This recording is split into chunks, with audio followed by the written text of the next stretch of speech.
It was Christmas Eve, 1945. In a quiet town in West Virginia, the Sodder family was preparing for the holidays. 10 children, a warm fire, decorations on the walls, and by morning, 5 of them were gone. No bodies, no answers, just smoke and silence.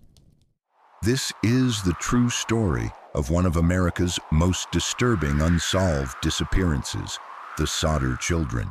George Sodder was a hard-working Italian immigrant who had built a successful trucking business in Fayetteville, West Virginia. He was respected but not without enemies. George was outspoken in his criticism of Benito Mussolini and the fascist regime in Italy. In a small community with many Italian immigrants, this sparked tension. One man, trying to sell life insurance, had even warned him, "Your house is going to go up in smoke and your children are going to be destroyed." George dismissed it as a bizarre threat, but it would come back to haunt him. December 24th, 1945. The Sodder home was filled with holiday joy. 9 of the 10 children were present. The oldest son was away with the army. At around 10 p.m., Jennie Sodder asked the younger children to go to bed. Some stayed up a little longer playing with toys and helping their older sister tidy up.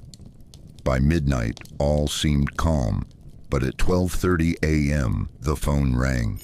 Jennie answered. A woman's voice asked for someone Jennie didn't recognize.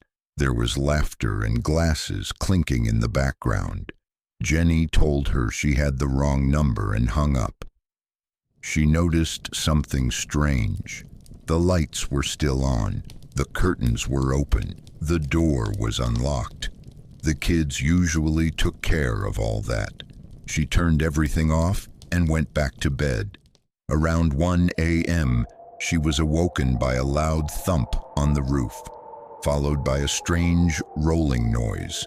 Moments later, she smelled smoke. The house was on fire. George, Jennie, and 4 of the children escaped, but 5, Maurice, 14, Martha, 12, Louis, 9, Jennie, 8, and Betty, 5, were still upstairs.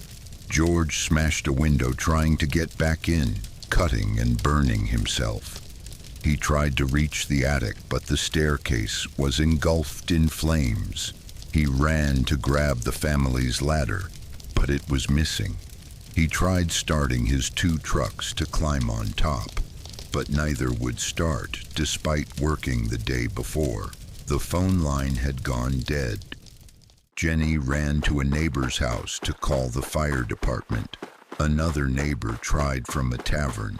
Eventually, the fire chief was reached, but there was no organized response. Firefighters didn't arrive until 8 a.m. By then, the house was completely destroyed. But then came the strangest detail of all. No remains were found. No bones, no teeth, no evidence of 5 children having perished in the fire. Officials said the bodies had been completely cremated in the blaze. But experts and the Sodder family disagreed. Jennie began experimenting. She burned chicken bones, beef bones, even animal carcasses. None ever disintegrated completely, and household appliances, like the stove, were still recognizable in the ash. If the fire wasn't hot enough to destroy a stove, why would it destroy 5 human bodies? The Sodders began to ask more questions. Had someone tampered with the phone lines? Was it possible that the fire was set deliberately? Neighbors reported hearing what sounded like objects hitting the roof just before the fire began, and one witness claimed they saw a man stealing something from the Sodder property earlier that night, possibly the ladder. Strangely, that same ladder was later found 75 feet away from the house down an embankment. These weren't coincidences, the family believed. They were signs, pieces of a larger puzzle that no one seemed willing to solve. Despite the local authorities declaring the case closed, the Sodders kept pushing. They began to suspect something deeper, maybe even a conspiracy to keep the truth hidden. More strange clues began to emerge. A man claimed to have seen the children watching the fire from a passing car. A woman at a diner reported seeing 5 children the next morning, accompanied by 2 strange adults. Another tip came from a hotel owner in Charleston.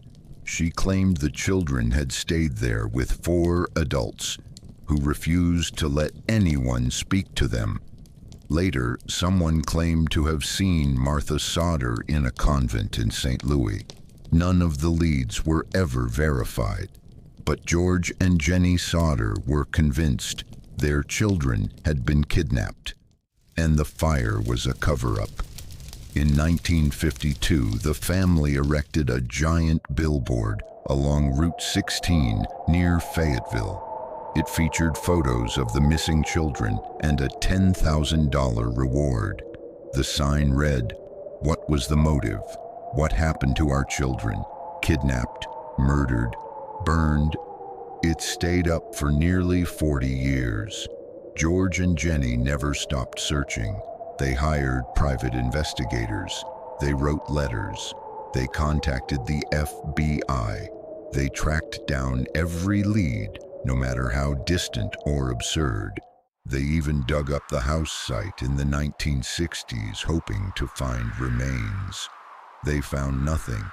Then came the most disturbing clue of all.